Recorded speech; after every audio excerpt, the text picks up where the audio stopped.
تاریخ عالم اور تاریخ اسلام میں بہت کم ایسے مشہور فاتحین اور حکمران گزرے ہیں جن کو مسلمانوں کے ساتھ ساتھ عیسائی بھی عزت کی نگاہ سے دیکھتے ہوں اور ان کی بہادری، رحم دلی اور دانش مندی کے قائل ہو کر ان کی مثالیں دیتے ہوں۔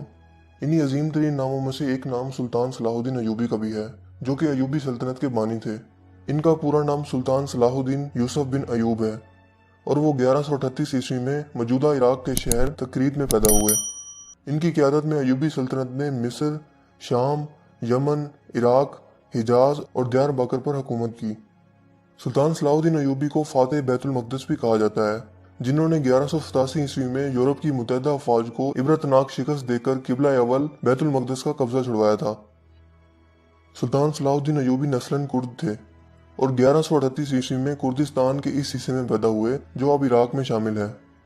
شروع میں وہ سلطان نور الدین زنگی کے ہاں ایک فوجی افسر تھے، جبکہ مصر کو فتح کرنے کے لیے شیر کو کی قیادت میں، جو کہ سلطان صلاح الدین ایوبی کے چچا بھی تھے، مصر پر حملہ کیا گیا۔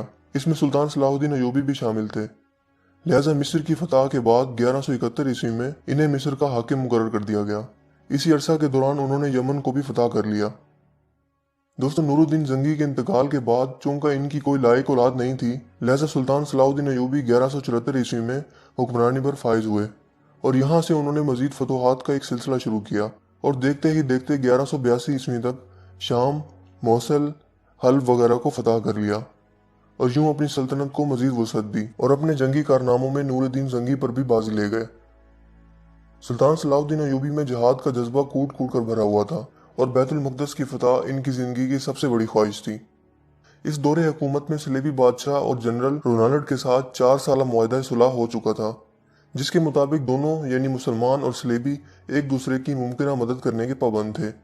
مگر یہ معاہدہ محض رسمی اور کاغذی ثابت ہوا، کیونکہ صلیبی افواج مسلسل اپنی اشتعال انگیزیوں، قتل و غارت اور لوٹ مار میں مصروف تھیں، یہاں تک کہ مسلمانوں کے قافلوں کو باقاعدہ لوٹ رہے تھے۔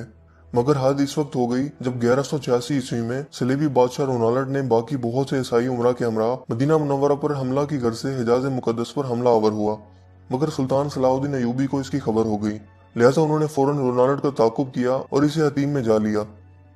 لہٰذا یہاں ایک گھمسان کی جنگ ہوئی جس میں 30,000 عیسائی ہلاک ہو گئے اور اتنے ہی عیسائیوں کو قیدی بھی بنا لیا گیا، کیونکہ اس موقع پر سلطان صلاح الدین ایوبی نے جنگی سوجھ بوجھ اور عقل مندی کا مظاہرہ کرتے ہوئے ایک آتش گیر مادہ زمین پر ڈلوا دیا تھا، جس سے زمین پر آگ بھڑک اٹھی تھی، جس نے صلیبیوں کی کمر توڑ کر رکھ دی۔ تاریخی حوالوں میں یہ بھی لکھا ہے کہ اردن میں کرک نامی قلعہ کا بادشاہ رچنالڈ نامی ایک صلیبی بادشاہ تھا۔ حجاز مقدس کے لیے مسلمانوں کے قافلے اسی کرک قلعے کے پاس سے ہو کر جایا کرتے تھے۔ رچنالڈ نے ایک مرتبہ مسلمانوں کے حاجیوں کے قافلوں کو لوٹ لیا اور بڑے غرور میں بولا کہ بلاؤ اپنے محمد کو کہ وہ تمہیں بچا لے، اور یہ کہہ کر اس نے تمام حاجیوں کو وہی موقع پر ہی ذبح کر دیا۔ دوستو، یہ خبر جب سلطان صلاح الدین ایوبی تک پہنچی تو وہ غصے سے تلملا اٹھے اور اس موقع پر قسم اٹھا لی کہ جب تک میں ظالم کو اپنے ہاتھوں سے قتل نہیں کروں گا تب تک چین کی نیند نہیں سوؤں گا۔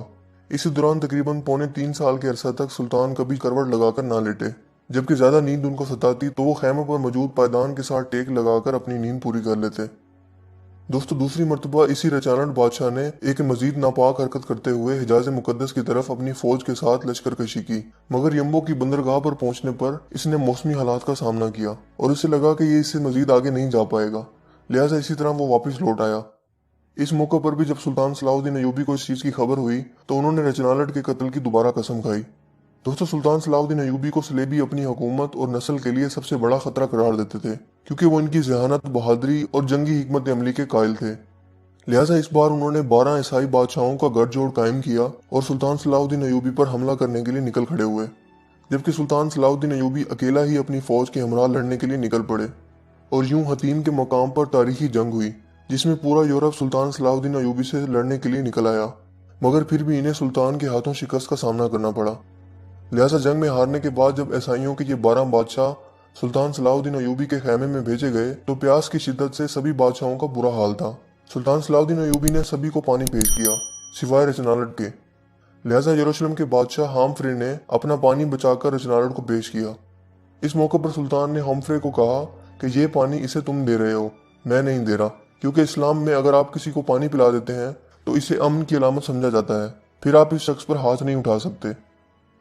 اس موقع پر سلطان صلاح الدین ایوبی نے رچنالڈ کو اسلام کی دعوت بھی دی، مگر اس نے انکار کر دیا اس کے بعد سلطان صلاح الدین ایوبی نے کہا کہ میں نے تیرے قتل کی 2 مرتبہ قسم کھائی تھی، ایک مرتبہ جب تم نے لشکر حجاز مقدس پر حملہ کیا، اور دوسری مرتبہ جب تم نے حاجیوں کے قافلوں کو لوٹا تھا اور کہا تھا کہ بلاؤ اپنے محمد کو کہ وہ تمہیں بچا لے۔ لہٰذا میں نے ان دونوں موقعوں پر قسم کھائی تھی کہ میں تجھے اپنے ہاتھوں سے قتل کروں گا، اور آج حضرت محمد صلی اللہ علیہ وآلہ وسلم کا ادنا سا خادم اس فریضہ کو سر انجام دینے لگا ہے۔ جس کے بعد سلطان نے اپنی تلوار اٹھائی اور رچنالٹ کی گردن کاٹ دی، مگر گردن پوری طرح نہ کٹی اور ایک جانب کو لٹک گئی۔ یہ منظر دیکھنے کے بعد وہاں موجود تمام بادشاہوں پر کپکپی طاری ہو گئی۔ دوستو، اس جنگ کے بعد اسلامی افواج عیسائیوں کے علاقوں پر چھا گئیں۔ حطیم کی فتح کے بعد سلطان صلاح الدین ایوبی بیت المقدس کی فتح کے لیے نکل کھڑے ہوئے، اور ایک ہفتے کی مسلسل خون ریزی کے بعد آخرکار عیسائیوں نے ہتھیار ڈال دیے اور رحم کی درخواست کی۔ یوں بیت المقدس پورے 91 سال بعد دوبارہ مسلمانوں کے قبضے میں آ گیا، اور تمام فلسطین سے مسیحی حکومت کا مکمل خاتمہ ہو گیا۔ بیت المقدس کی فتح سلطان صلاح الدین ایوبی کی سب سے بڑی خواہش تھی، اور ان کا سب سے بڑا کارنامہ بھی تھا۔ انہوں نے مسجد اقصی میں داخل ہو کر نور الدین زنگی کا تیار کردہ ممبر اپنے ہاتھ سے مسجد میں رکھا۔ اس طرح نور الدین زنگی کی خواہش سلطان کے ہاتھوں پوری ہوئی۔ سلطان صلاح الدین ایوبی نے بیت المقدس میں داخل ہو کر وہ مظالم نہیں کیے جو اس شہر پر قبضے کے بعد عیسائی افواج نے کیے تھے۔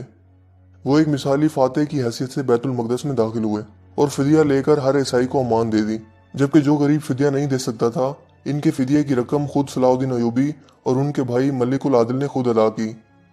دوستو، بیت المقدس کی فتح کے بعد چونکہ تمام مسیحی حکومت ختم ہو گئی تھی جو فلسطین میں 1099 عیسوی سے قائم تھی، اور تمام فلسطین مسلمانوں کے قبضے میں آ گیا تھا، جو کہ 761 سال تک مسلسل مسلمانوں کے قبضے میں رہا، یہاں تک کہ 1948 میں امریکہ، برطانیہ اور فرانس کی مشترکہ سازش سے فلسطین کے علاقے میں یہودی سلطنت قائم کی گئی جس کا نام اسرائیل ہے، اور بیت المقدس کا نصف حصہ ان یہودیوں نے قبضے میں لے لیا۔ 1967 کی عرب اسرائیل جنگ میں بیت المقدس پر اسرائیلیوں نے دوبارہ قبضہ کر لیا، اور یوں آج بھی قبلہ اول بیت المقدس کسی سلطان صلاح الدین ایوبی کا منتظر ہے۔ دوستو، بیت المقدس پر قبضے کی خبر جب یورپ پہنچی تو تمام یورپ میں کوہرام مچ گیا اور ہر طرف لڑائی کی تیاریاں ہونے لگیں۔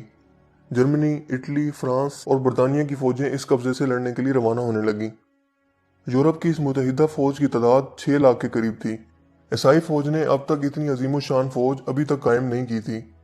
یہ عظیم الشان لشکر یورپ سے روانہ ہوا اور اکا کی بندرگاہ کا محاصرہ کر لیا، جبکہ سلطان صلاح الدین ایوبی نے تنہا اکا کی حفاظت کے لیے تمام انتظامات مکمل کر لیے تھے، مگر صلیبیوں کو مسلسل یورپ سے مدد پہنچ رہی تھی۔